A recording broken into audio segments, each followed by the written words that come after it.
All right, in this last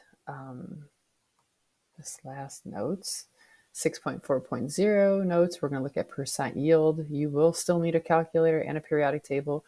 We're going to be putting a lot of things together, and there's some additional vocabulary. All right, percent yield, in order to get this, we have to deal with a couple things: actual yield and theoretical yield. Now, actual yield is the actual measured amount of product. So you're in lab and you are doing a reaction, you can figure out with stoichiometry, in theory, the theoretical yield, which is the maximum amount of product that can be made from a given amount of reactant. This is always stoichiometry that you're using. Stoich. Okay, this is always stoic right here. This is lab, like you're in lab and you actually physically took something and measured it on the balance, or it's given in the problem. If you're not personally performing this experiment, you're going to have to be given this actual yield. Percent yield is easy. It's just the efficiency of your reaction. So, like, say in theory you should make 10 grams of something, but you made 9. Well, then that would be a 90% yield. 9 divided by 10. Okay, percent yield. So consider the reaction of photosynthesis. Okay, so here's your balanced equation. You are given 45.7 grams of water, and they're saying it's reacted with an excess of CO2. So right now, like that verbiage is indicating like this is your limiting reactant, because they're calling the other reactant carbon dioxide excess. You don't have to do anything with that, but it's just telling you like this is the one that's controlling the reaction. So this is your limiting. Your limiting reactant is water. All right, and they want to know what is the percent yield of glucose. So they're telling you glucose, this is the actual yield. This is your actual. What you want to solve for is theoretical. What we've been solving for when we solve for the amount of product being made using stoichiometry, that is theoretical. That's why I kept saying theoretical over and over. Theoretical yield is what you solve with stoichiometry. So what you're going to do is you're only have to do one problem because they didn't give you two reactants.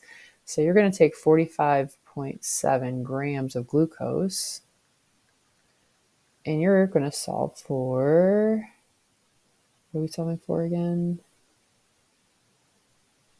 Oh, I'm sorry. Not glucose. We are taking water and we're solving for glucose. So again, easy to mix these up if you're not being careful. So you want to go from grams of water to grams of glucose. So 3 steps. Mass to mole to mole to mass. So we want to divide by our molar mass of water, get it in moles. Then we're going to use our molar mass, our mole-mole ratio.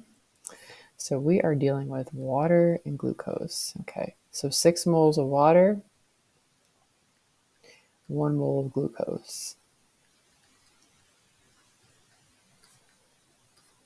Now we will go from mole of glucose to grams of glucose. So we have to use our molar mass. Let's see. So 6 times 12.01 plus 12.12, because that's 12 hydrogens, plus 6 times 16, which is 96, I think. Yeah. So 180.18 is our molar mass of glucose. That cancels out. Now we're going to just do our math. We have that in our calculator, so we'll multiply that by 45.7 divided by 18.02 divided by 6. All right, 76.2.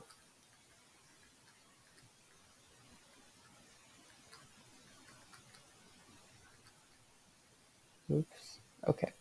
So that's in theory what I should make. That's actually my theoretical yield. They want to know our percent yield. So what I'm going to do is take that 32.8, which is really low, because that's my actual, and this is my theoretical. So I'm going to divide them and multiply by 100%. So if you plug in 32.8 divided by 76.2 times 100%, you will get about 43%, which is a pretty low yield, but sometimes it happens. All right, this one is very similar. You're finding the percent yield of ammonia, different equation, but it balanced. They're only giving you one reactant, which is nice because the other one's in excess. So nitrogen we know is our limiting reactant, and we're trying to solve for how much ammonia would be produced. So it would be best if you could try this on your own, model the previous problems, the same setup, and then come back and check your answer. All right, so 25.20 is my given of nitrogen. I'm solving for ammonia. It is a mass problem or three-step problem. So we're going to divide by the molar mass of ammonia, which is N2.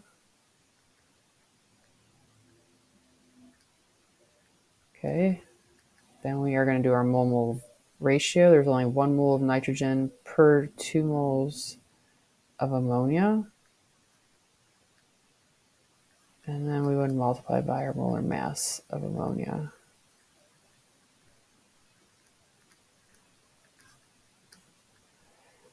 So let's see how much we get. So I'm just going to do this on my calculator. It's very tedious on that.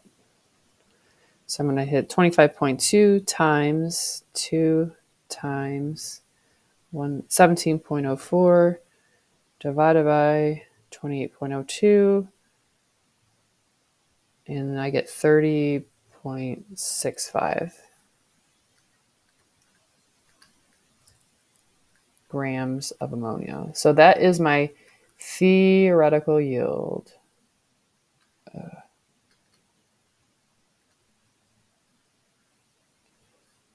Okay. It's not the answer to the question, but I needed that.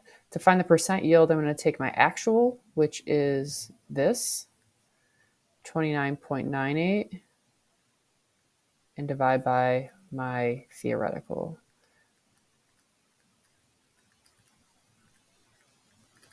So you plug that in your calculator.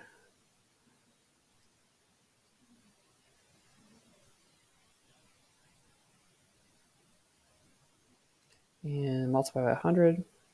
So 97.81%. And I'm just reflecting the number of sig figs in my givens. Now that's a really good percent yield because it's pretty close, pretty accurate.